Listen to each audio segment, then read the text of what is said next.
Hello, TikTok family. Welcome to my page. I'm Honorable Shaba. How are you all doing?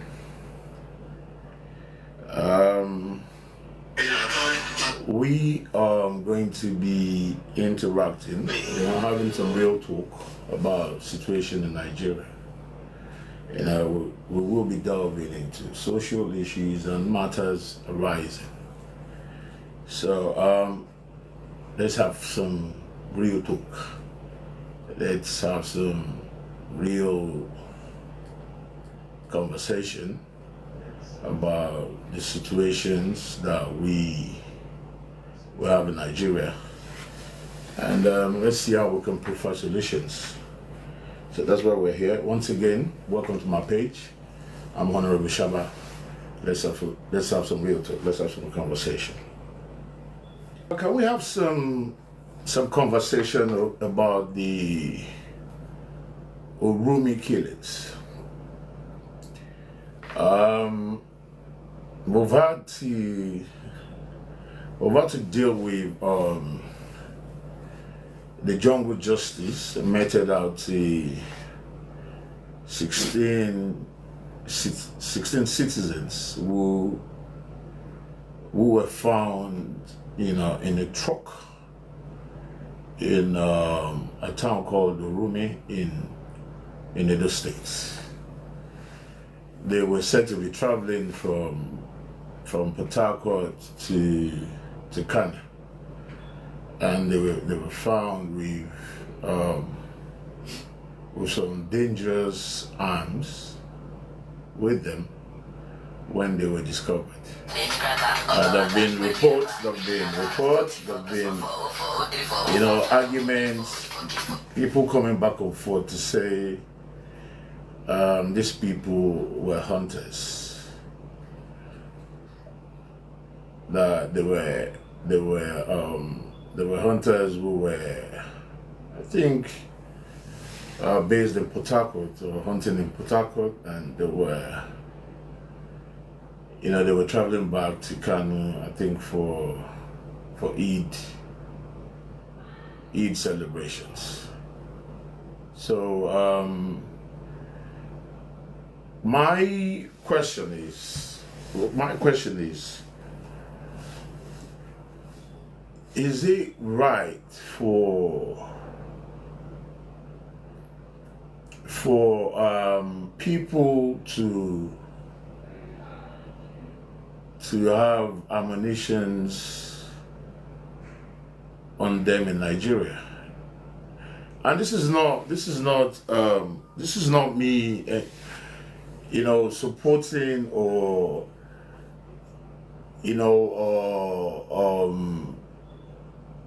obviously as a human being, you can't be happy with innocent people being burnt alive for any reason whatsoever, even if they were to be adjudged to be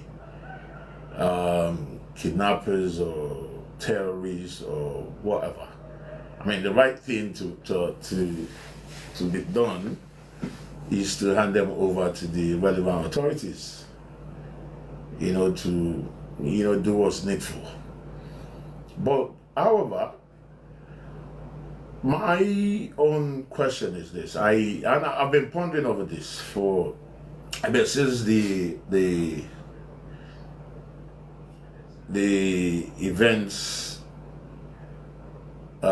since the killing of these people happened, is why would a group of people, because what I understand about hunting is, if you are a hunter, you hunt within your environment, within your locality. That's my understanding of hunting. I've never had a situation where people will leave where they're from to go and hunt in kilometers away from where they reside. I don't know how it works. So that's where I am sort of lost and confused. That is this how it happens in Nigeria? Would you leave Lagos, for instance, to say you're going to hunt in Maiduguri or Yobe or Borno, for instance? I don't know how that works here in Nigeria. Okay, so if someone can help me with that, if someone can enlighten me, perhaps I am, I'm not aware of how, this hunting thing is done in Nigeria. If somebody were to, help me understand that. Help me make sense of it, that people can live. If somebody were to, help me understand that. Help me make sense of it, that people can live where they're from in the northern part of Nigeria and go to the southern part of Nigeria to hunt. I don't understand that.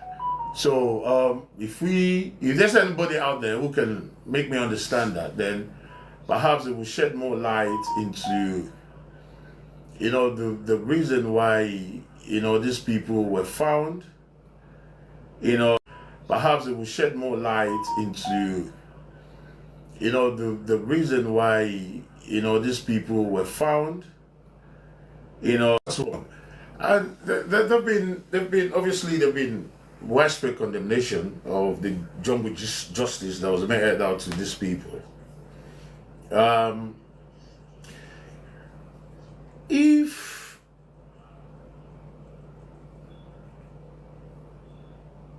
the government,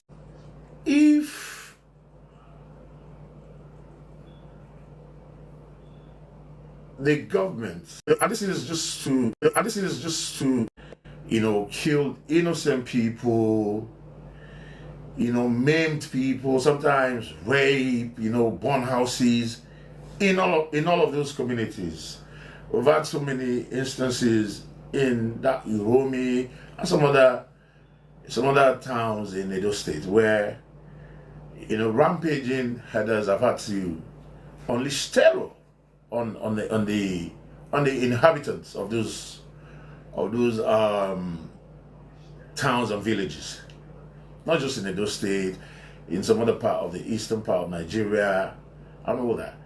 And I think the inhabitants of those communities, have been helpless, so to say, over a period of time when they were to experience this sort of attacks from these headsmen. And what I gathered is there hasn't been much support and help from the authorities. But when this attack on these perceived innocent, because you can't prove that they are terrorists or they are herders or they are kidnappers. You can't prove that because they weren't caught in the act. Yeah, if we're gonna be fair. But when this happened and these people's lives were cut short by an angry mob, owing to the fact that over the years they've been attacked in their communities without getting help from the authorities. So this time around they've had to take the laws into their own hands and mete out this jungle justice to this perceived kidnappers, as they put it. As far as I'm concerned, they are innocent until found otherwise, yeah? But the point I'm trying to make actually is, if over the years, over the months, the authorities have sort of, come to their rescue, attended to them. Just a few days ago, there was still another occurrence in Plateau State, where, some villages were invaded and, people were killed and houses were burnt. You know, so for me, yeah, if this were not to happen again, yeah, the authorities should be making sure that for every community who has had this issue of being attacked by headers, kidnappers, you know, and the rest of them, that they are almost immediately get the support. I mean, they get the support from the government almost immediately. They should be attended to, so that people will not be taking will not be taking laws into their own hands. Two wrongs, yeah, cannot make a right. Two wrongs don't make a right.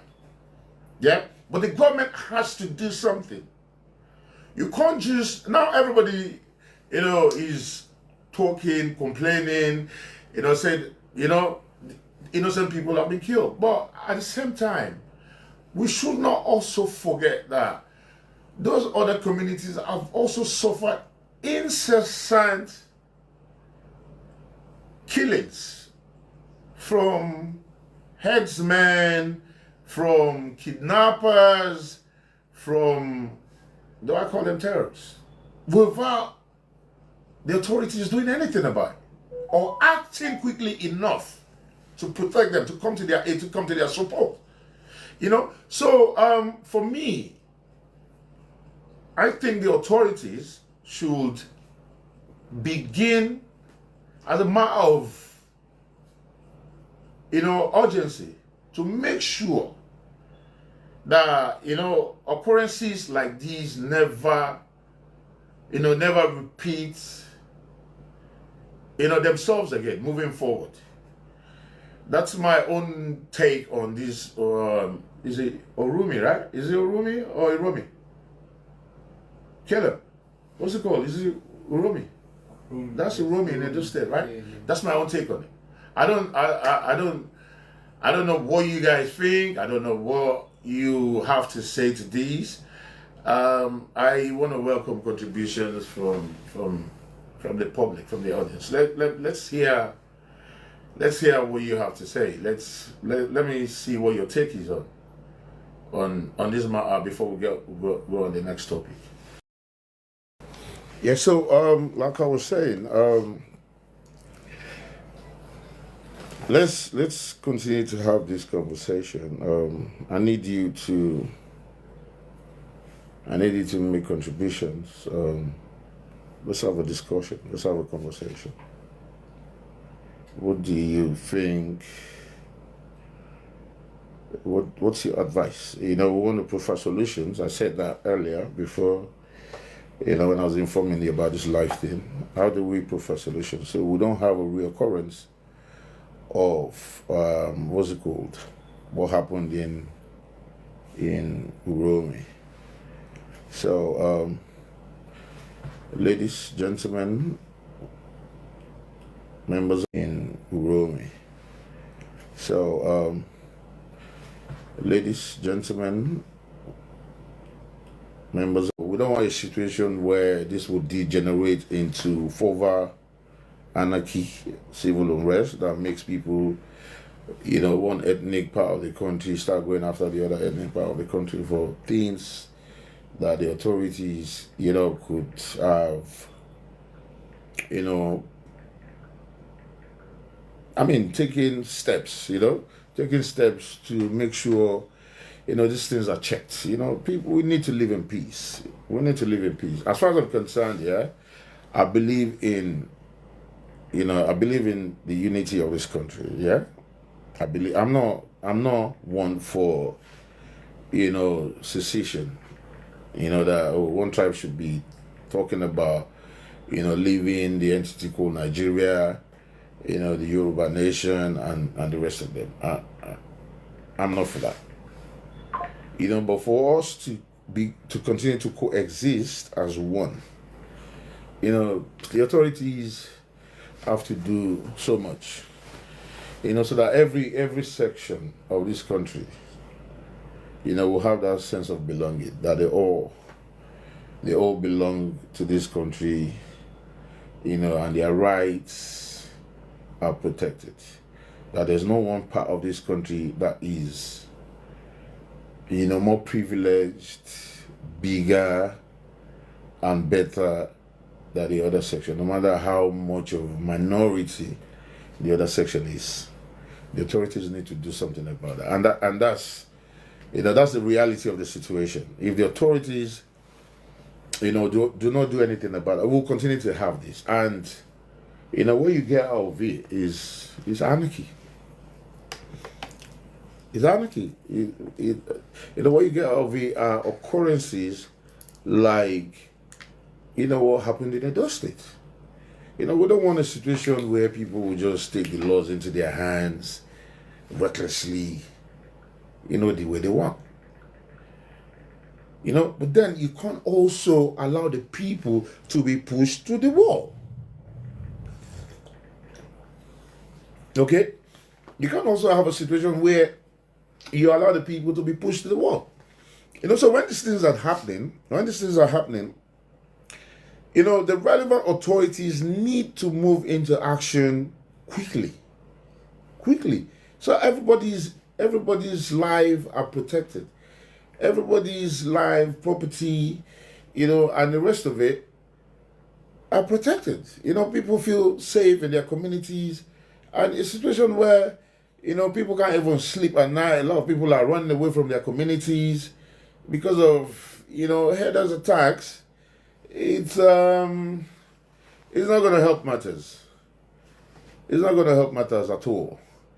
So please, I'll be expecting you to hear the cry of these communities. Protect them, help them protect their farms, protect their crops. So that there's this issue of herders, or what are they called? Is it herders or herders? Headsmen. This issue of headsmen, can be put to bed, once and for all, so everybody can live in peace. There's no society that will thrive under this kind of insecurities. Yeah, there's no society that will thrive. There's no society anywhere in the world. It ain't gonna work. So the authorities should be doing something about that. So that's that about the issue of the Orumi killings in Edo State. Now, we need to talk about the standard of living in Nigeria. The cost of living, the standard of living in Nigeria. Since I've been here, I've been back here now since November, yeah? I came in November. I stayed about 10 days till December. I left for South Africa, and then I came back in January, after the new Christmas and New Year celebrations. Yeah. So since I've been back here, before coming, I was hearing a lot of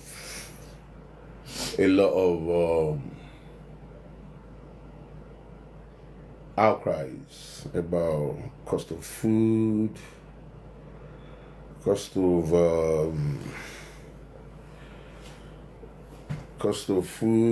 transportation, and all that. But I didn't know the extent at which things had become until I came. Last time I was there before this time was 2023. I stayed about 8 months. I was here for about 8 months, yeah? I knew how much. Obviously, I don't cook, I stay in the hotel. So I was always eating out or eating from the hotel. And the difference between 2023 when I was last there and now is mind-blowing. Is mind-blowing. You know, I couldn't even imagine. If I was earning in Nigerian currency, I don't think I would have been able to survive. Because obviously, everything that I've had to spend here since I've been here, you know, I've come from my base. Yeah? It's like me actually eating out in London. Yeah? So that's about the cost for me. So I'm not complaining. Yeah? That's how I feed, where I live. You know? But now,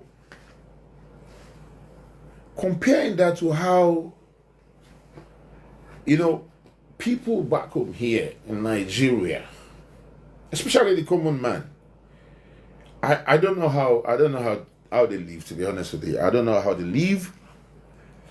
I don't know how they survive. But things are mad expensive. And I'm even being told that compared to some few months back, that the cost of food and household items are actually, you know, going down at the moment, like they're being reduced. So I'm now wondering that if at this rate, cost of food, transportation, you know, it's reducing compared to how it was. So I can't even want to imagine how it was some 6-7 months ago. You know, so whatever the government is doing, in reducing, you know, the cost of, you know, the standard of living, cost of food commodities, and what's it called, transportation, then, you know, they have to do more.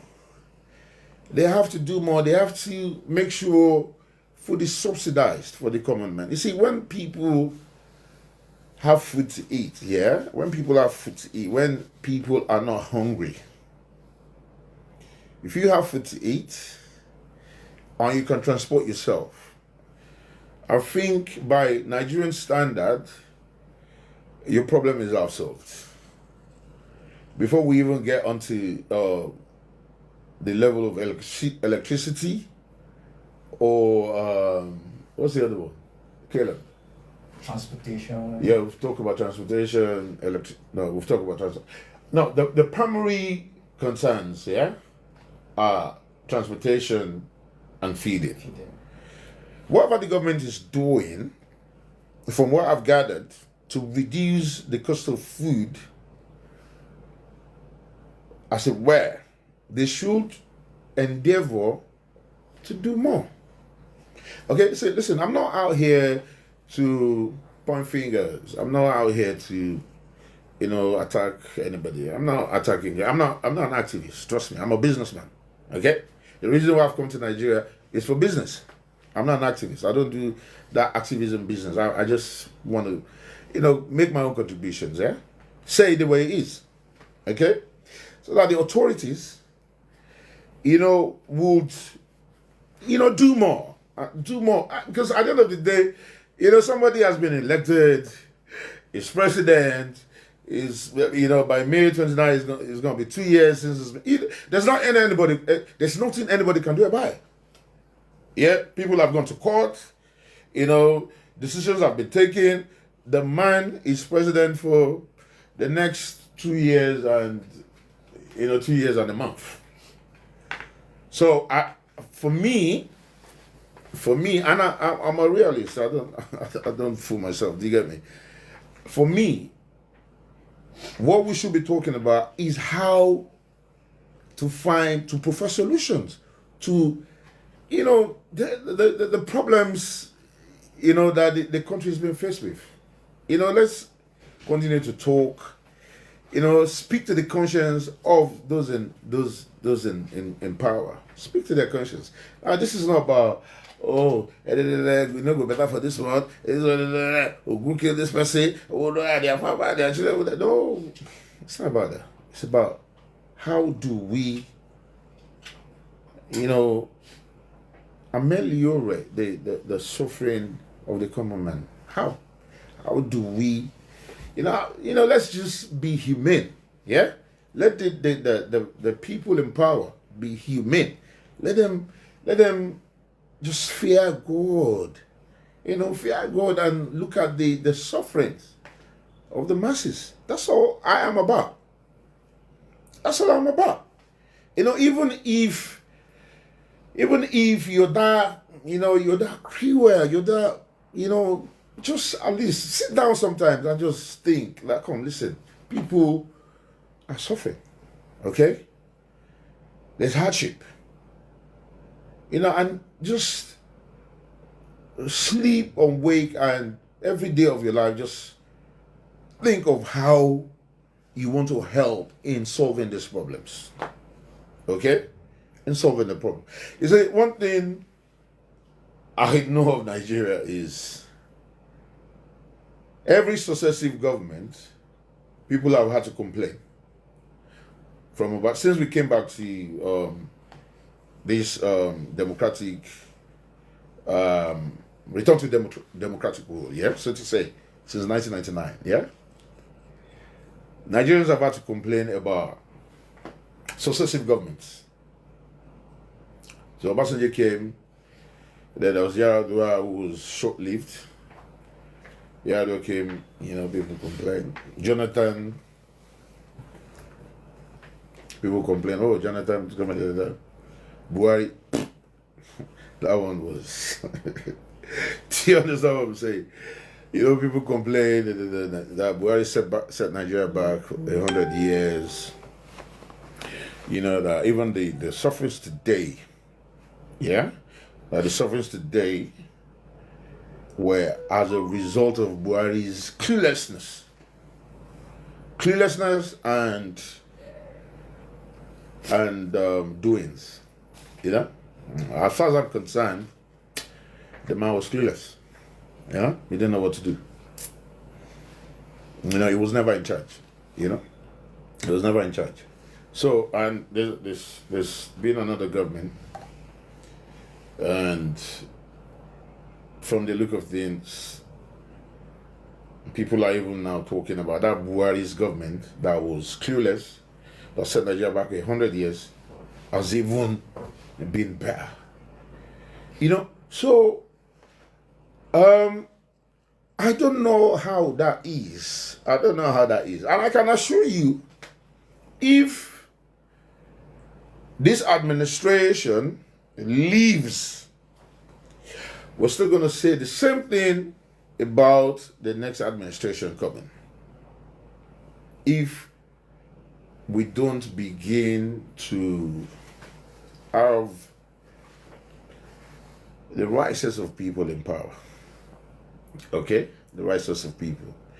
Nigerians will continue to complain about one successive government one after another. Yeah. So, what we need to do right now is to continue to appeal to the conscience of the present administration, the government officials, the government functionaries, those who are in charge, yeah, those who are in charge of running the affairs of this country. First of all, let's have the fear of God. Think about the masses. Think about the commoner. Think about think about those market women, the spread up women. Think about the student. Just think about people, and except Nigeria's problem defies logic and solution, which I don't think is the situation. I don't want to believe that Nigeria's problem defies logic. I don't want to believe that. Okay? And if that's not the case, I see no reason why, the people running the affairs of this country today cannot find immediate. You see, when you're trying to fix a system, yeah, there are short-term and long-term solutions. I've said that so many times, on my Facebook page. The personal one, not the professional one. That first of all, let the government subsidize food. I don't know how they want to do it. Be it from importation, if that's the solution, or helping the local farmers, with incentives, to produce more food for the country. Okay? Help them. Let that be that direct farmer to the market, thingy, eradicating the middleman,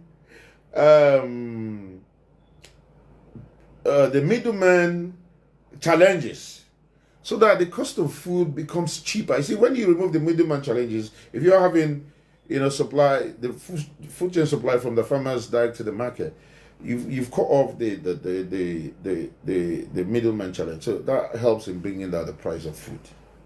You understand? If you're not having to import them in the short term just to fix this problem until local productions begin to meet up with the demands of the populace. If you do that, you help in, because food has to be subsidized. Food, I don't know how they want to do it, but that's how to go about it. I'm not in government. Yeah, so I don't bother my head with thinking for the government as to how to subsidize food. Yeah, there's so many brilliant Nigerians out there. If the government don't have people working for them who can help provide solutions as to how you subsidize food and make it easily affordable for the masses, then go out there and seek the help of Nigerians. Nigerians are very brilliant people. They'll come up with solutions. Make food affordable. Okay? Make food affordable. You see, no matter the inflation in places like the United Kingdom, for instance, everybody can still afford to eat. £2. You go out there, you buy something to eat. Chicken and chips, £2. You're fed. And I don't see anybody in the UK, for instance, not being able to afford £2 to buy chicken and chips. You understand? So once you can have that, people can have access to food that easy, then our problem is, is sort of sorted to an extent. If you know where I'm coming from. And then transportation. I don't see reasons why we can't have a lot of government-backed mass transit provisions for the people. I talked about CNG buses the other time in order to cushion the effect of the subsidy removal. But since I've been here, I've been hearing some other stuff about the CNG accidents and the rest of them. So I don't know. I'm not too sure again at this point whether the CNG option is safe enough. Because I've had reports of CNG vehicles, blowing up. I mean, Caleb, how many of those reports have we had since I've been back? We had there were a few in Abuja just recently, right? Maraba side. National Maraba side. Yeah, we had the case there. And before then, how many of those cases have we had? So I'm not really too sure if that is. If that is still a good option or good solution. To be honest with you, I'm not too sure. But then, like I said, I'm not government. Yeah, that's why we have the government there. Yeah, they were put there to find solutions to this kind of problem. So that's the problem to deal with. But we can make contributions. We can, Nigerians out there, brilliant people, we can always come up with ideas, prefer solutions. I still believe so very strongly in this mass transit thing. I don't know how the government want to do it. And another thing, Nigerians were celebrating Dangote refinery coming into coming into fusion with their operations and all that. I was thinking that would have helped in easing, the cost of transportation, because if you're refining crude locally, that should have an effect on the price of PMC. That's what it's called, isn't it? PMC, right? The petroleum products, right? That should have an effect on reducing the cost of petroleum. I don't drive in Nigeria. I've not bought fuel. I only use my Uber and Bolt whenever I'm going out. And like I said, I have my own account set up from before I came, and it's always been card payments. So the most expensive trip I've taken since I came is a 15,000 naira trip from Ikeja to the island. In Lagos. No, not even 15,000, 11,000. That's in Lagos. And for me, I don't know, because I pay with my bank card in the UK, right? So I don't know. I mean, and if I compare that to how I ride on Uber in the UK, it's like, it's like me riding for free. Because 11,000 naira, it's about £4. Is it £4 or £5? So that kind of a trip will cost me probably £30. So for me, I don't feel it. And I'm sorry, it's not like I'm trying to, poke whatever UK, no. So I'm just saying from my own personal, point of analysis, I don't know why I'm going with this transportation thing from my own pocket. But for people who are here, I think this mass transit thing, will go a long way in helping them. And for those who can't do mass transit, those who are driving, who have their cars, I believe having a local refinery should have helped in bringing down the cost of the cost of petroleum products and the cost of transportation in general. That's my belief. That's my take. So if you're following, if there's any other thing that I need to understand, please help me make sense of it. That how can you be refining petroleum products locally and we still don't have, we don't see the effect on the cost of petroleum product and the cost of transportation. So let somebody help me make sense of it, because I don't understand that bit. I don't know why I'm going with that. You get me? I don't know why I'm going with that. So if somebody were to help me, please let me make sense of that. Okay? Another thing that I have observed, and that's killing even me, man. I was complaining all through on that. Yeah, is this data thing.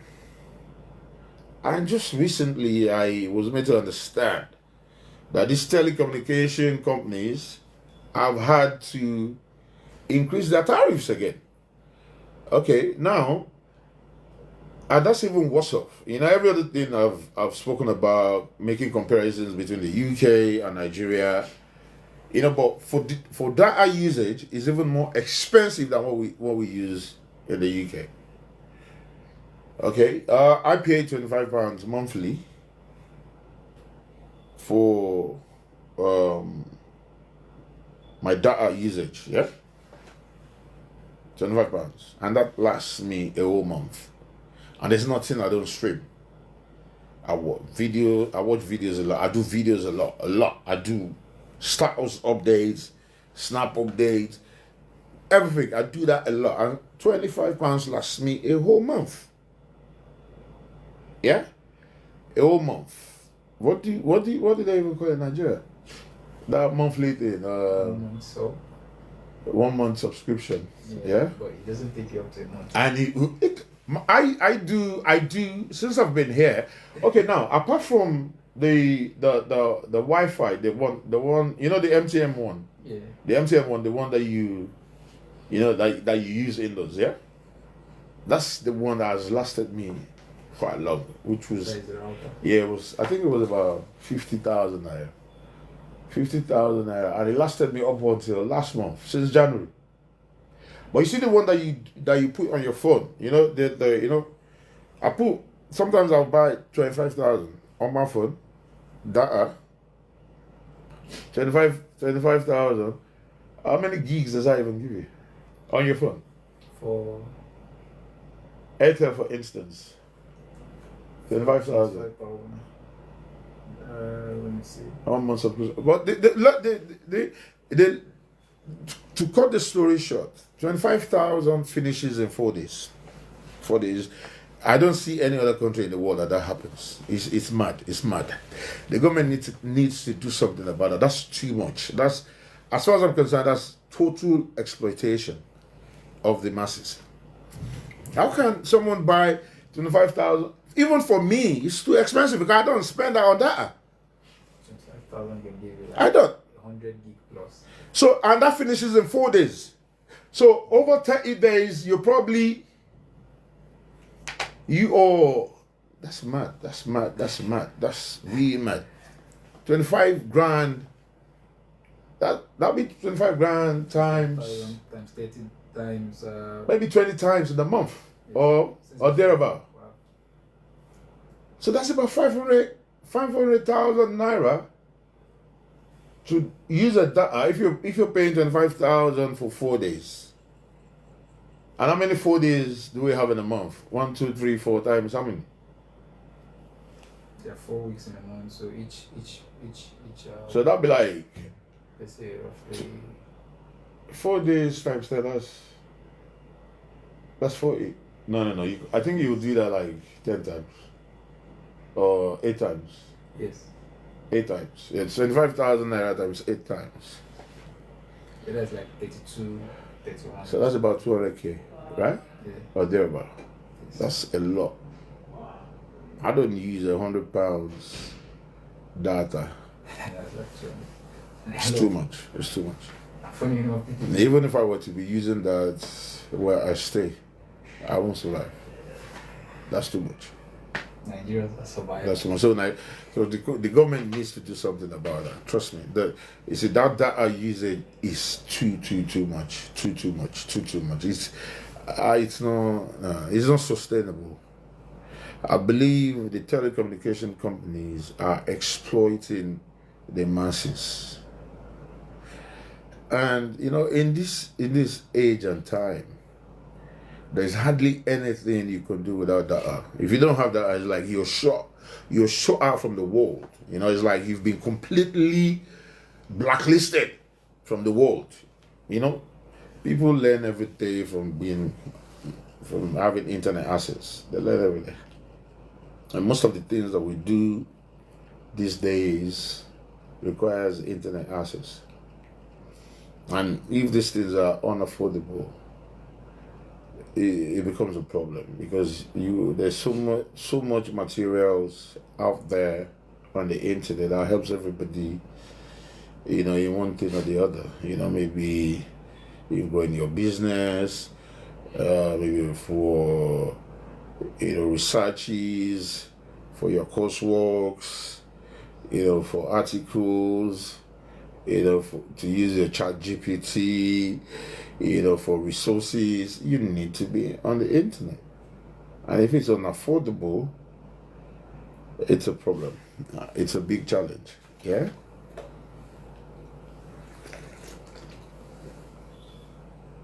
Having local refineries can help. Yeah, but we have local refineries already. We have local refineries already. So why? But we don't. We need more. Is that what you're saying? We need more. We need more local refineries. You know, we need more local refineries. We need modular refineries as well. You know, because I don't even know, man. I don't know. This problems. You know, this problems. You know, they're killing people. They're killing businesses. You know, and for you to grow an economy, you need small and medium scale enterprises. You know, they help a lot in, you know, balancing, you know, things. Do you get me? If, you know, transportation, you know, cost of living is not, you know, it's not addressed. It's, you know, it makes running business a Herculean task. You know, and that's a primary concern for me. Because as an entrepreneur, as a business person, you know, we're trying to come to Nigeria to, you know, set up businesses, make contributions. You know, we have to have an enabling environment. If the environment is not enabling enough for us, you know, you're not encouraging us to, you know, to come here and set up business. I've had friends who have come to Nigeria, to try to set up business, who have had to run back. You know, they've come with, you know, money, good money, millions of pounds, and they have nothing to show for it. Nothing. Nothing. You know, so, you know, apart from the fact that we're talking about how the government can, you know, make sure, you know, the citizens have a good life, it's also imperative for the government to make sure that people like us who are trying to come back into the system to do business have an enabling environment to thrive. If you don't give us that, you know, then it becomes a challenge. You know, there's so many people out there, loads of people like me who wants to come here and do business, wants to come home and do business and, you know, and contribute their own quota. But they're afraid to come. They're afraid to come. They believe the system is not helping. It's not enabling enough. You know? So the risks involved with setting up businesses in Nigeria is not making potential, you know, diasporans who wants to come back to do business in this country. It's not making them, you know, make that move. You know, if I'm gonna say that, it's not encouraging. It's not encouraging. So,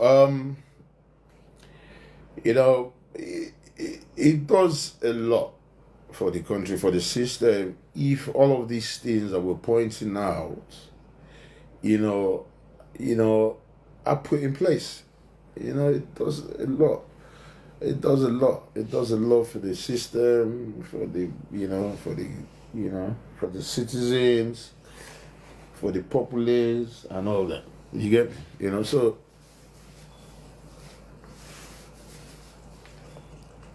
Sorry, I don't even know why. I'm having this dry mouth, man. I'm having this dry mouth on the wrong time.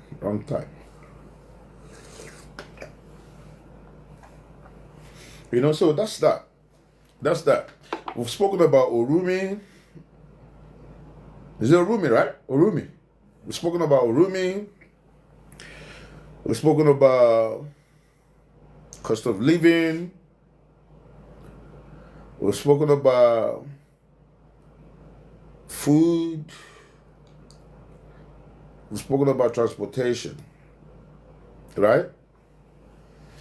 So before we get on the next topic, okay, cost of accommodation. Cost of accommodation, please. Cost of accommodation. Okay, that's also a problem. That's also a problem.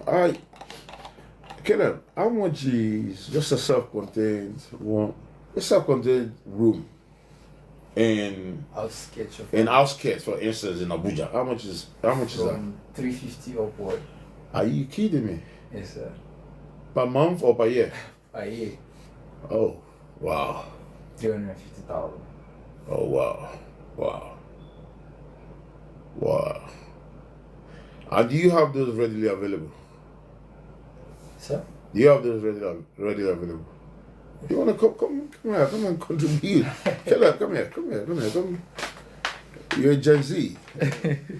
Talk about your challenges as a young Nigerian who is trying to find his footing. What are your challenges?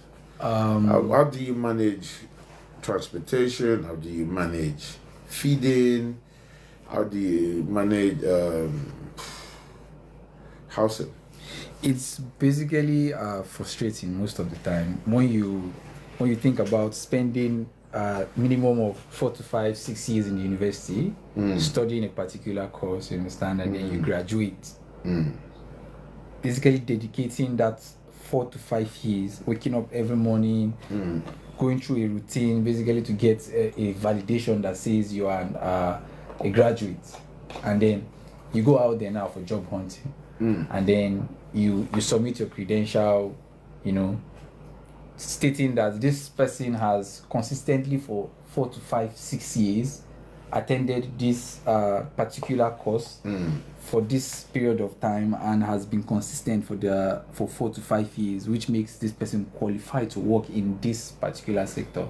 And has been consistent for 4 to 5 years, which makes this person qualified to work in this particular sector. And then when you now go to the part of the salary, and then you see minimum of, let's say, there are people that are being paid 70 to 80k, even 50k, which is okay. 50k So in Nigeria. are you saying the what's it called, the minimum wage, the threshold, has not come into force? It hasn't. Some people still pay below. Yeah, some people still pay below 55, 45, you understand? Okay. Minimum, the ones that I've seen per se. Okay. Yeah. Why some pay above, you understand? Okay. But let's say an average, you are making 150,000 naira as your salary per month. Okay. And then as a young guy, I stay in a SEFCON. Yeah. And let's say, let me use Papi. Papi is somewhere close, opposite Maitama in Abuja here. Okay. You can get like a reasonable self-contained toilet, not too big, the kitchen, and then your small space room where you have your bed, and then your TV, and then other stuff, your cupboard. Now you are paying 350,000 naira per year. Okay. And then per month you are making 150,000 naira. You have transportation of over 50,000 naira, because coming from Papi to town, at least you spend nothing less than 800 coming from the bus stop to another bus stop before you take a cab to your destination, you understand? Okay. And living from your house to the junction, you can pay like 300, 400, depending on the location you are. Okay. Then from there, from the bus terminal to the next bus terminal, where you get a car that takes you directly to your place of work. Okay. Pay like another 300 naira. So if you make those calculations, roughly you are spending like 50,000, 60,000 naira in a month. Okay. You understand? And your Okay. salary is 150k.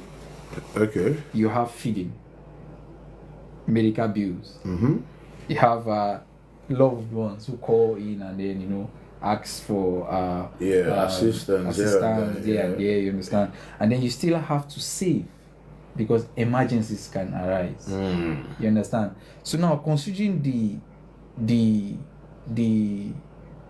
value of the naira and then the pay rates which are being paid to graduates in Nigerian and someone who is basically skilled in what he do, someone who is qualified in what they do, is really heartbreaking. So I'm not gonna lie, it's really heartbreaking. So I feel like that explains why a lot of brains in Nigeria, all they ever think about these days is to get away and go into fraudulent acts. Not me even talking about living in like Nigeria. The Jackpot syndrome. Definitely. If I have an opportunity If you to are- jack if you my- were- I'm not going to think it twice. Sir. Okay, now concerning I'm the gonna issue think it of right. electricity, concerning the issue of electricity, how is that? Because obviously, I'm in my hotel room. They give me light here 24 hours, so I don't even know how the electricity thing is. How has that been? Okay, now there's this, I don't know if it's a scheme they usually use now. People that stays at like the outskirts of Abuja, Nasrawa, they used to have this stuff they call band. So Band B. we're using Abuja now Yes, as a as an yardstick. example, and even Kaduna, because I stayed in Kaduna Okay. before. So there are some people that basically they don't have what we call meter, like the prepaid meter, whereby you buy your coupon and then you load it into your meter and then you have lights in your house now. So that provision is not made for everyone. Okay. It's not everyone that has that in their house now. So in the sense that I buy, let's say, 50,000 naira meter and then I load it on my prepaid meter, right? Now if NEPA brings lights, I have lights. If NEPA doesn't bring light, my unit still stays the way it is. You understand? So I'm not losing. Okay, you're not Now, okay. People who don't have that provision, they can stay for a month. They Without can stay light. for a week without light, And and they then should at be- the end of the month, you still have to pay your NEPA bill. Okay. You understand? You still have to pay your NEPA bill. So why is it that you did not give me? So light? how is that measured? How is it measured? Sometimes they just bring bill to you. They say they measure it from their own side, so you don't even know how much electricity you're without using. you using any electricity? Yeah. They bring you Bill. So it's not a consistent bill. There sometimes it's more than 10,000. There sometimes it's above. Straight on there.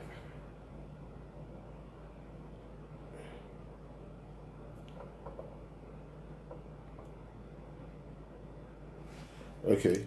So there are sometimes they bring a bill of 15,000. So it's not consistent. The amounts fluctuate, and then through this period, in a month, sometimes you might not get light for like a week or 2 weeks. You understand? So I feel like if you're not giving me a service which I'm paying you for, you shouldn't charge me for it. So if you give me light for 2 weeks and you come with your bill, you should be for 2 weeks. But in Nigeria, no. It's just like I'm paying for a subscription for 1 month and then I'm using that subscription in less than 2 days or 3 days. So I feel like that is something the Nigerian government the authorities should be looking at. You understand? It's either they make a provision for the prepaid meter to go around and across everywhere. Everywhere. You understand? Every home. Exactly. So I know that I'm paying for this if you don't give me light. But do you not have to request for that? Do you not have to, place an order for that? Or Well, the truth is, I mean, if you want a prepaid meter, should you not ask for one? the truth is that the common man in Nigerians are the ones who suffer the most Okay. because everything in Nigeria and the way Is it now- unaffordable? it should be affordable, but the way it is now, it's not affordable. You have to So Chip in and which then- would you prefer?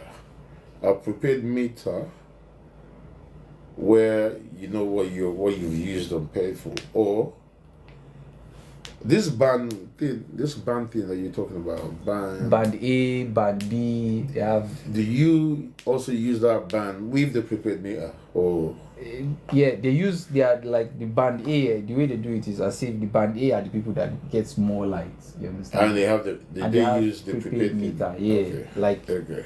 within Abuja axis, like central Okay. areas. You know, most central areas. So those band C's, C's, they're not entitled to prepaid meters. Is they that are what you're saying? entitled to prepaid meter. So but why it's don't not they that- ask for one? The truth is, Or did they ask and they weren't supplied one? they with did one? not supply. I feel like the government have already made, because there's something they call budget in the Nigerian constitution. Made just like every other place. Exactly. So you can't tell me that the government made the budget to make provision of prepaid meter for a certain geographical area in Abuja and then outskirts the other people. So it's as if there's people that withhold those meters, you understand, and say you have to pay extra cash for us to give it to you. Now, me as a common The man, Nigerian factor, right? exactly, me as a common Okay. man that is struggling to, eat day to day, you understand, and then you're asking me to come and pay a minimum of 50, 70 or 80,000 naira for you to give me the prepaid meter, and then when you install the prepaid meter, I still have to buy the units to upload on my meter. You understand? So I feel it is something that government is supposed to make available. So government for should be doing something about that. Exactly. Okay. Exactly. Just like in every state, there's supposed to be a provision for boreholes. So what you're saying is when you have your meter, your usage becomes cheaper. Is that what you're yes, saying? it's what you use. That is what you pay for. Okay. But do you have regular supply of power? It depends on the location you are in Nigeria now. Okay. Like central areas, there's always light, but outskirts, there are some places that they don't get light. I don't over know the- what the problem with electricity or power generation is with Nigeria. I mean, that problem has been there since forever. Even whilst we were still here growing up, it's always been up NEPA, even when we were kids. So I don't know why that problem persists in Nigeria. I don't know. I mean, could it be acts of sabotage by certain people, in certain areas, or why is that so? Anyway, if you're watching, if any member of government, if you're watching this, make sure you get this across to the relevant authorities. You need to do something about this power thing in Nigeria. People have gone, they've said this before, and we're saying it again, we're repeating it. Business cannot thrive without power generation, constant power generation and supply. Business cannot thrive.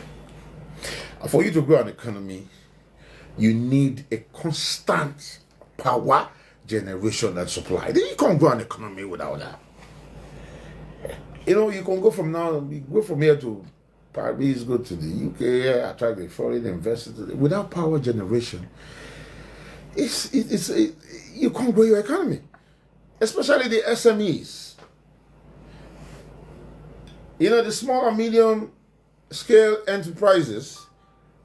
You need that for an economy to thrive. You need that small scale thing. You understand? That's what grows the economy. The multinationals, yes, but those small scale enterprises are what grows an economy. You need that, and for you to have that, you need to supply electricity. That's what we're saying. That's what we're telling government. And the other bit, another thing I want to add up here, apart from cost of transportation, obviously that we need security, right? Everybody has said that. We keep saying that. For price of food to go down, farms have to be secured. Somebody cannot be planting yam, cassava, and some people will go there with malu and go and be eating, their their hard fought, something they've put so much effort into. That has to be stopped. That's taking me back to the issue of Hadas, Urubi, the killings and all that. You have to secure the farms. Government, I don't know how you want to do it, but you have to secure the farms. And that's why government is there. That's why they were voted into power. That's why they were voted into power. You have to secure the farms. If you want to bring down the cost of food, there has to be surplus food production, right? And for there to be surplus food production, farms have to be secured. You got to secure the farms so that the farmers can produce en masse, so that hunters will not be going to farms and be eating up people's crops and all that. That is not acceptable. You can't grow your economy. You can't bring the cost of food down if you don't get that done. You need to secure that government.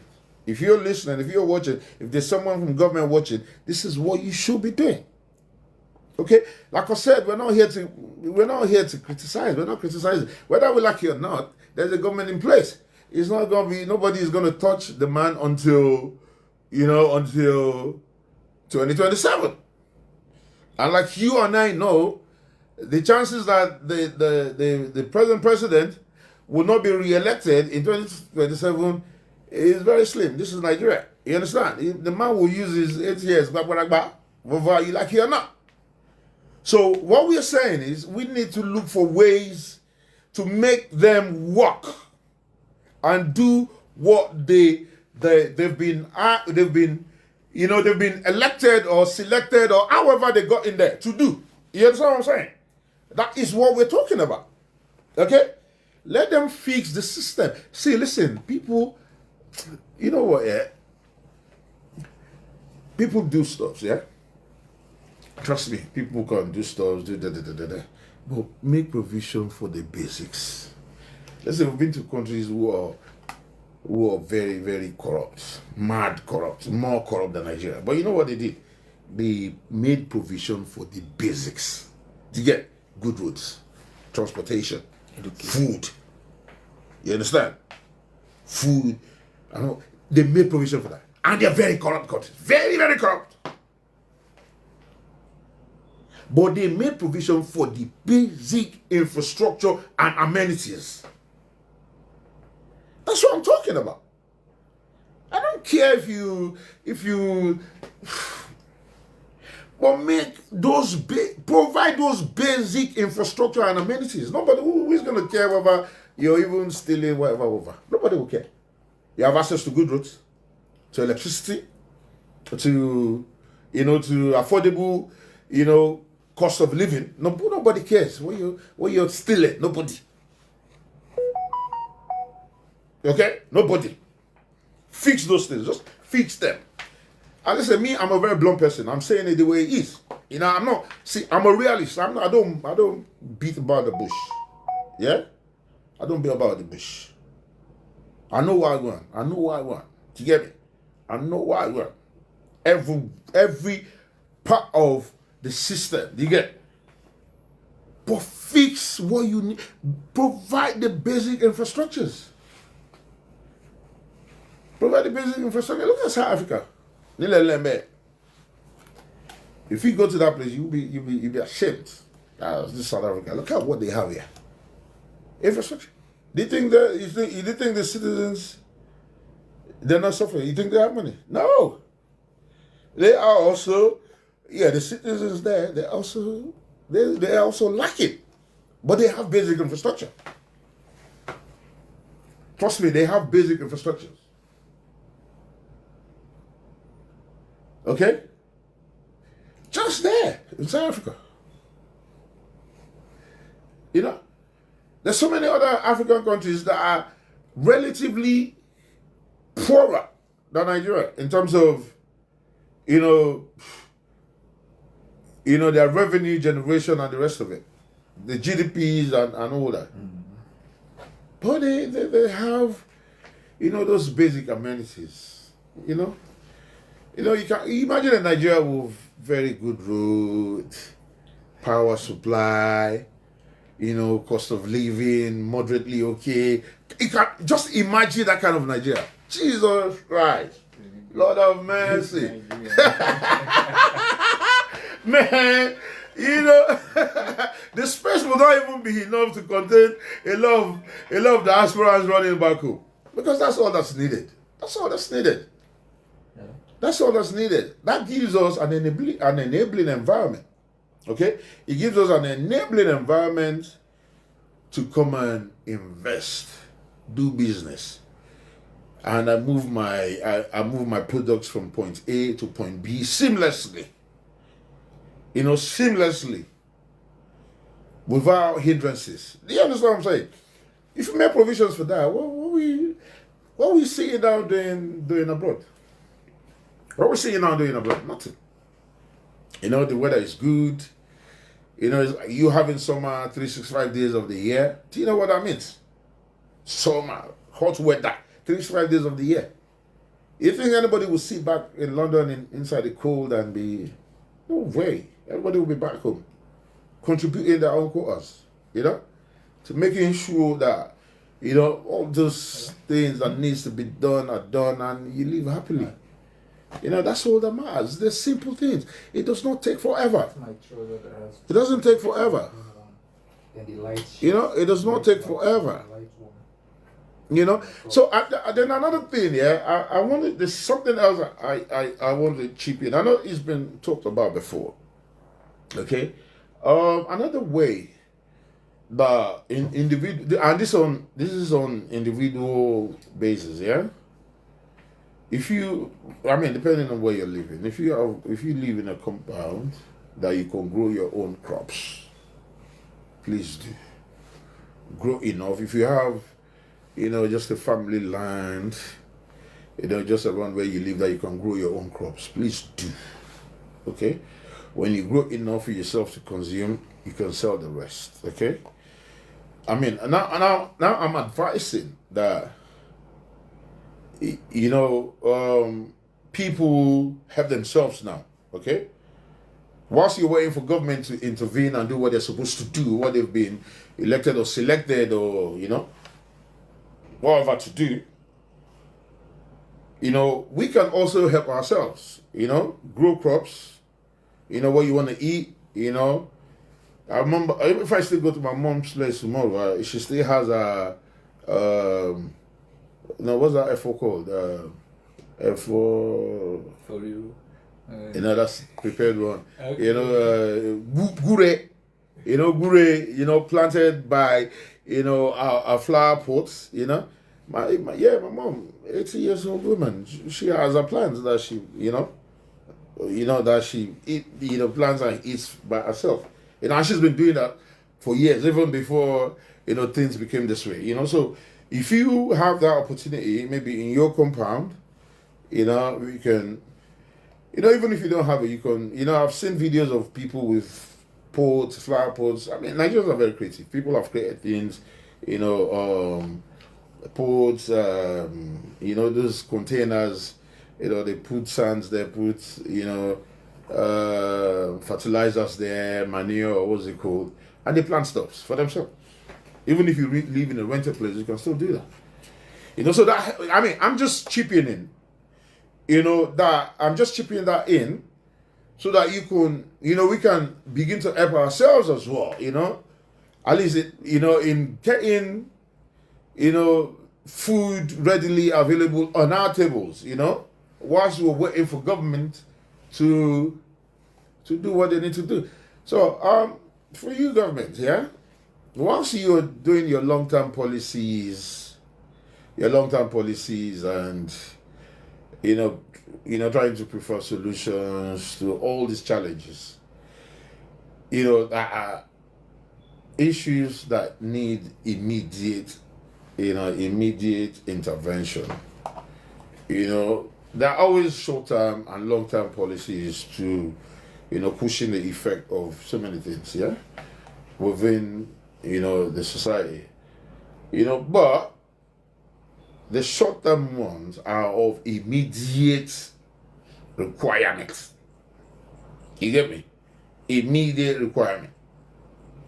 Get that sorted, get that done, okay? So that people can, live a proper life. People should not live the way I've seen some people live. It's not proper. It's not proper. It's not proper. It's not proper. So, concerning you growing your crops, I believe that will help a lot of people. If you're not thinking about that, as it were, you can start thinking about that now. Just do something to help yourself whilst you're waiting for the government. Healthcare sector. Huh? Healthcare sector. Okay. Yeah, because the healthcare sector, a lot of our doctors. If you Jesus Christ, you need to see the number of our doctors in the UK at the moment. I think it's the UK that's taking majority of Nigerian doctors. They're too much there. I think that sector has been hit with a lot of brain drain. Has been hit with a lot of brain drain, and just like every other sector that we have addressed, the government needs to do something about that. And in doing something about it, obviously, it has to be, it has to reflect wholly. Because even if you're paying a doctor, say, 1 million naira, and he has to pay through his nose to buy petrol, to pay through his nose to eat, to pay through his nose to do this, he's not going to wait in Nigeria. Because even though the money seem large, but by the time you put your hands into that money, it's already gone. Like the X sector, like the electricity sector, like the food sector, government needs to address this whole thing wholly, okay? Wholly, so that the doctors, the nurses would not, continue to, jackpot. Do you get what I'm saying? So we can have them here. About situations where, our people in Nigeria, family who had serious conditions, and they've been told that the consultant, doctor or surgeon is not available. The man has gone to work in somewhere else. He will only come back to Nigeria once in a month or once in 2 weeks to come and attend to, to patients here and then leave again. People can't survive like that. People can't survive like that. The government needs to be doing something about that. The government needs to be doing something about that. So yeah, by and large, everything that we've touched on today, they're not new. Okay? They're not new. They are not new. And to be honest with you, the people running the affairs of this country, they know all these things. Why they're not doing it? I don't know. Okay? So what we're saying now is we are compelling them to do what they have been elected, selected, or whether by hook or by crook or by whatever to do. That's what we're saying. That's why we're here. That is what we're trying to get across to the government. You do what you're supposed to do. Okay? You do what you're supposed to do. Okay, now I'm being told here that the president is in France for medical checkup. Okay? Now, if we had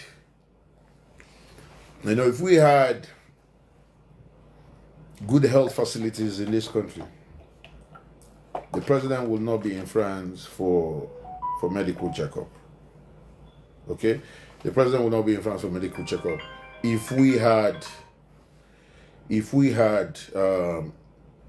If our medical facilities here were in order, our president, that's if he's in France for medical checkup. I don't know. I'm not. We're told he went on a walking visit, so and that's what I'm taking. But if he were to be in France on medical checkup, that tells you a lot about the state of our medical facilities in this country. So the government has to do something about that. It's for everybody's benefit. Now, there's something I need to say to them, to the people running the affairs of this country. You could have all the opportunities to go on medical trips abroad. Yeah? But that is if you are not boxed into a corner.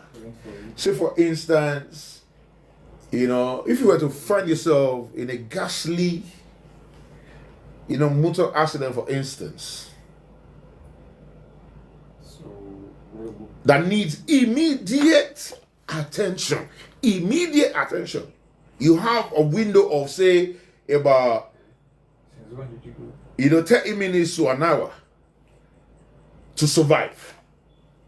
Because in same climes, you know, what happens is the ambulance will come in there and try to resuscitate you quickly before you get to the hospital, right? The ambulance comes there real quick, you know. If you were to find yourself in that kind of situation in Nigeria, with all your money, what you gonna do? What you gonna do? That's you, you're gone.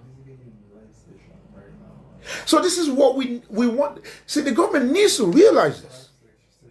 Okay, now you might have all the money to go on medical trips, you know, go to get what I'm saying? That is when you are still stable, when you're conscious. Before you even get lifted with an air ambulance or whatever, for medical check, that means you're still stable to some extent.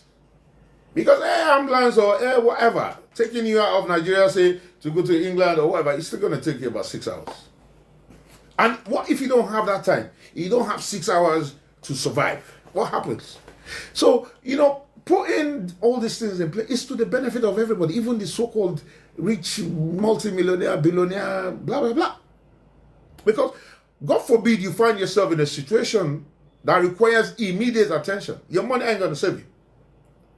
Under this kind of circumstances, no foreign medical trip will save you.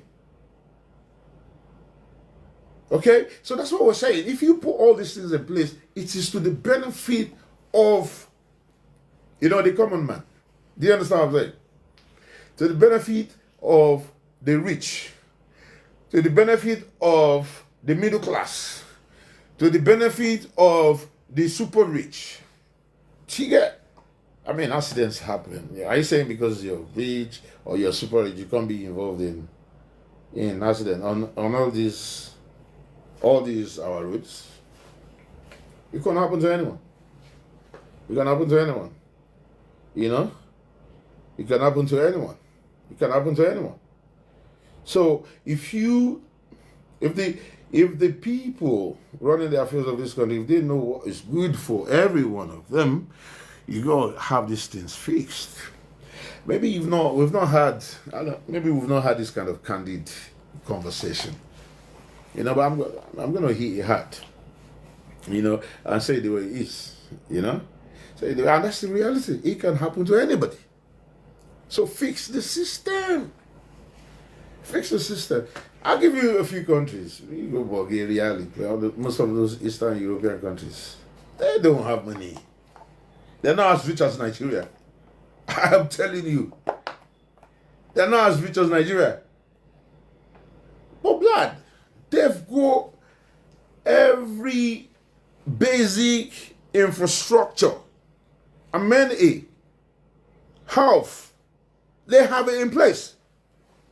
In place. I'm telling you, in place. You know? So,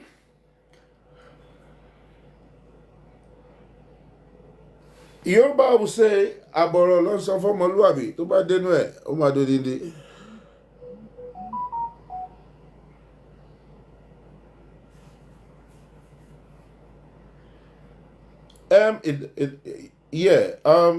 Okay, if it's possible for the USA president to go for medical checkup in England. Yeah, it's possible. It's possible. It depends. It depends. You know, sometimes you have some experts in certain medical medical fields that might not be based in a particular country. You know, if you don't have that, okay, think for instance cases of footballers, yeah, when they have some sort of injury, you see that they're going for their surgery with some surgeon in maybe Germany. The guy could be an English player and he's going for surgery in Germany or in Italy, in the USA. So you have experts in different fields of medical practice, yeah. So, say for instance, if the United States president were to be in some sort of condition, that attention to get him treated is, I mean, that's that expertise to get him, put back in shape. Is in England, he might have to take that option. Okay, but in most cases, it hardly happens. It hardly happens. You will hardly see an American president coming for medical checkup in the United Kingdom. If he's coming for, not checkup, definitely not checkup. Medical checkup, it will do in the United States. If you're talking about medical checkup, no, I don't think he would come to the United Kingdom to do medical checkup. He would rather do his medical checkup in the United States. But if there was a particular sort of treatment that is required and you can only find it in England, then you would take the trip. So that happens. And you're welcome. So, are we okay? Are we all good with social issues and matters arising that we've dealt with today? Because I'm going to be needing to be taking my exit in a bit. But before we go, I want to talk about Super Eagles. A very passionate football follower. Yeah, the Super Eagles I've followed from, I can't even remember, maybe when I was 5 years old, So I'm a very passionate fan. I'm a very, very passionate fan of the Super Eagles. That's my first team. That's Super Eagles, my first team, then Arsenal. And I'm a very, very passionate Arsenal fan. But Super Eagles for me still comes first before Arsenal. Do you get what I'm saying? So I'm not gonna be exiting this TikTok live without touching on Super Eagles. Okay, we had so much expectation, within the last international break. We had a 2-0 victory in Rwanda. Victor Osimhen giving us those 2 goals. And we were almost picking up the 3 points versus Zimbabwe until we had that last-minute slip-up. Which does happen in football. It does happen, Players can just lose concentration at the wrong end of the field and time. That was what happened. I mean, the Eagles played very well that day. They played well. They created a lot of chances. But they didn't take their chances. They didn't take their chances until, Victor Osimhen found the back of the net in 70-something minutes, right? Only for our defenders to go to sleep at the last minute. I don't like to pick on individual errors, yeah? I don't like to pick on individual errors. I mean, football is a collective. You win together, you lose together. But that was, I don't know what happened to the defenders. I don't want to mention names. But that defender in question has been a wonderful player for Nigeria, Played well at the Nations Cup. He was so outstanding for Nigeria, the best of the best, and he slipped up. He slipped up the last minute, It's human. It's unfortunately painful, but it's human. It's human. That's left us in a precarious situation where we're not even sure whether we're going to make it to the World Cup or not, and it'll be disastrous. It'll be disastrous if we miss two back-to-back World Cups. It'll be disastrous. We'll have some of the best players of this generation missing out on going to two World Cups. That's I don't even want to imagine it. I don't even want to imagine it. So what do you guys think? What do you guys make of the chances of the Super Eagles making it to the next World Cup? Will South Africa be deducted the 3 points for fielding an ineligible player in that match versus Lesotho? Even if the 3 points were to be deducted, from the points that they've accumulated so far, that still leaves them with being 13 points clear of Nigeria. And from the way Nigeria has been playing, we've not been consistent. We need to win our next 4 matches. Does that look like it's going to happen? Do we look like a team who can win the next 4 matches? Do we look like a team capable of winning the next 4 matches? So these are my concerns, with the Super Eagles. Personally, I think the manager needs to find 1 or 2 players to help that team. We still need a very creative midfielder. We need a number 10, a proper number 10. I hope Nigeria is able to get Ethan Nwaneri, the Arsenal player. I hope we're able to get him. I'm not sure that's going to happen, but if we were to get that boy will seamlessly, slot into that midfield and be that creative force.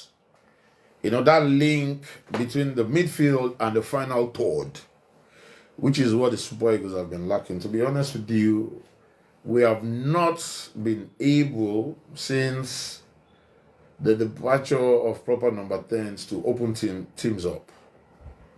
You understand? If you're opening teams up from the wings alone, you can get easily clipped. Bah. Okay? But if you have a creative number 10 that helps open up from the middle as well, make those passes. We've got players who can make the runs. Then we'll be a very, very solid team.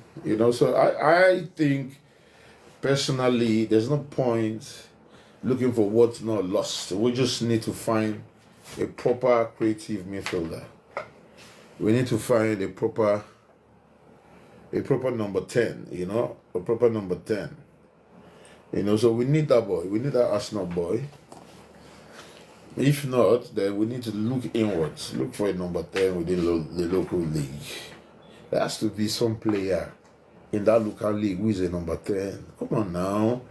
Come on, with a country of 220 million. Come on. What you say, man? What you chatting like? Huh? Come on, man. You need a number 10. We can find that. I believe we can find that locally. We can find out, like, Keshi was able to do that with Sunday Mba in 2013. I think Keshi found Sunday Mba in 2011 or 2012. And he helped us at the Nations Cup. If Sunday Mba had not come into that team, we were struggling before Sunday Mba came into that starting 11. We were struggling.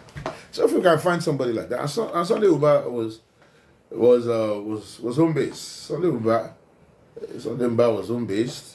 Godfrey Obabana, the centre back. Godfrey Obabana was home based. The centre back was home based. There was the left back. There was another left back who went to the World Cup. That Keshi took to the World Cup because Chejile were injured, and Ishijile was injured, or was he? Yeah, injured, right? Ishijile was injured, and what's it called? What's the other player again? Tai Taiwo. I think Tai Taiwo fell out with Keshi at that time. So it was that boy. What was that boy? Oh, okay, yeah, now football for that. Some left back. Yeah, left back. The guy that went to the World Cup. So we can find 1 or 2 players in the local league. In the local league, we can find 1 or 2 players. We need a creative midfielder, a number 10. We need a number 10. And I think we should be playing that boy in Belgium. What's his name? Rafael Onyedika in that midfield. If we don't find a number 10, pair Onyedika should be starting. You pair Onyedika and maybe an Ndidi. And Ndidi has even been struggling lately, though. But I think he played well in that last match, except for the chance that he missed, that open chance. That's very poor. Pierre Onyedika, Rafael Onyedika, and Ndidi, because of his experience, obviously. And then you will be further up. Yeah? You will be further up. Push you will be further up. And then Chukwueze should not be starting. Send Chukwueze back to the bench and look for someone else to play, to play that role. And then we'll be sure of securing the victory. So thank you guys, thank you gentlemen, thank you ladies. If you've been part of this journey, thank you so very much. I'll let you go for that. Please join me on Facebook tomorrow. Yeah, I'm doing Facebook Live tomorrow at 6 p.m. Please join me up on Facebook tomorrow at Honorable Shaba. That's tomorrow, Monday, Facebook Live, yeah? Go to my Facebook page, follow Honorable Shaba, okay, on Facebook, and join me up tomorrow, same time, 6 p.m. for Facebook Live session. If you've enjoyed this session, please leave your comments in the comment section. Let us know what we need to do, how we can keep this going so that we can begin to have more of these conversations. We'll continue to apply pressure on the government, on those who have been saddled with running the affairs of this country. Like I said, I'm not here to criticize. I'm not here to judge anybody. We're just here to provide solutions, okay? I'm not an activist. Like I said, I'm a businessman. I'm an entrepreneur. I don't do activism business. I'm not an activist. You get?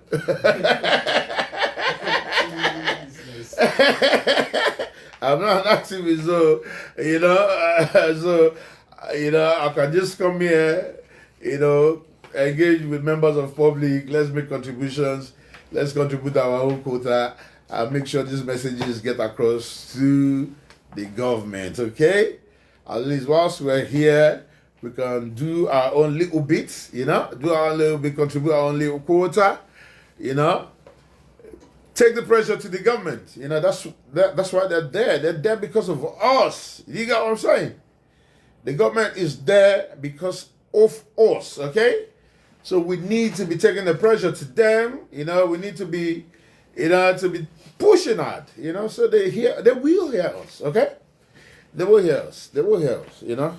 We just need everybody to be talking. They're not deaf. You get me? They're not deaf. They have ears. They can hear. Okay, so yeah. And please, if you haven't followed me yet on my TikTok page, please follow at Honorable_Shaba on TikTok. You can share these. Can they share? Yeah, please share. Okay, for your information, I'm new on TikTok. Yeah? I don't know the way this thing works.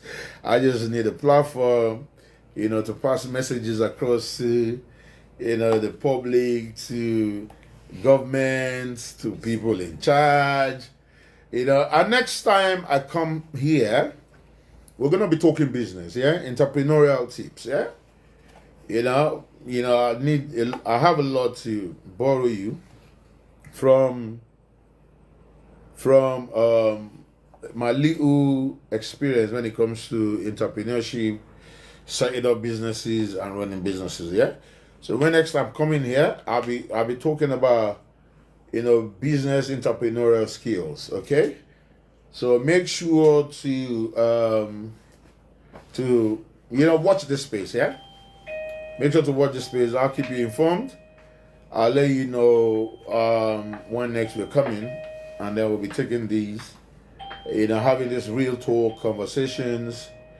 And by the grace of God, I know they will hear us. Nigeria will be a better place for it. Okay. Once again, like I said, I'm not an activist. I'm an entrepreneur who means well for the country, and I'm just here to contribute my own quota and share my ideas.